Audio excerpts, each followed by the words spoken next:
Now, let us listen to Daji's thoughts about relationships.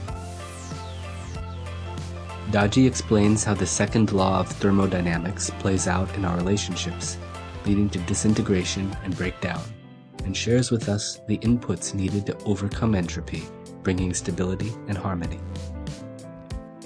What is entropy? Let's try to understand it practically. You bring a book home from the library. Then your father gives you another book as a gift. Your girlfriend gives you magazines, and you have your own music CDs. They all pile up on a small table in your room, and now there's clutter on your table. The rest of your room is also disorganized. Your clothes are here, your socks are there, and your towel is hanging somewhere. This is a disintegrated system. The system has gone haywire. You get frustrated with the mess. You clean everything up. You put each book where it belongs, wash your laundry, and make your bed. Now the room looks cleaner than before, until again you start bringing more books and things, and again the system disintegrates and becomes disorganized.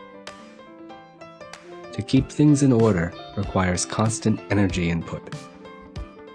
Entropy is the degree of disorder or randomness in any system. The second law of thermodynamics says that entropy increases with time. It reflects the instability of a system over a period of time if there's nothing to stabilize it.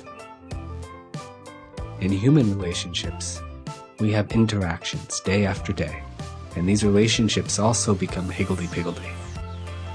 We let things build up in our inner chambers. These inner chambers become more and more disorganized as we store more and more, just like the books and clothes in our room. We keep harboring things, and one day, what we harbor explodes, unless we do something about it. We need input to stabilize any relationship, to iron out the wrinkles or differences, so that we don't harbor and store things forever. But do we have to do this every time we make a mistake? Do we have to offer another person ice cream or candy to always pacify them? This would mean a constant investment to maintain a relationship. When constant input is required every time there is a fight or an argument with a friend or family member, you will require greater input each time. You may even have to buy them a Mercedes one day, if you can afford it. At the same time, it is our business to love each other, whatever the cost. You will get hurt in the process, no doubt, and there will be a lot of energy consumption from your side.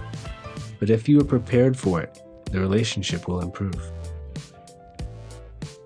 In a family, if you have to tolerate each other, then constant input is required.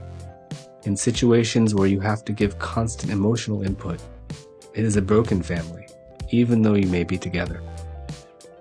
In contrast, when there is love amongst all, and when acceptance is there, then you do not have to go on offering ice cream or going to some paradise vacation spot to patch things up. It is taken for granted that you accept each other with love. The conclusion is that it is the love that you have in your heart that is the input that stabilizes relationships. Things are okay. There's a greater level of acceptance. I am now not talking about tolerance.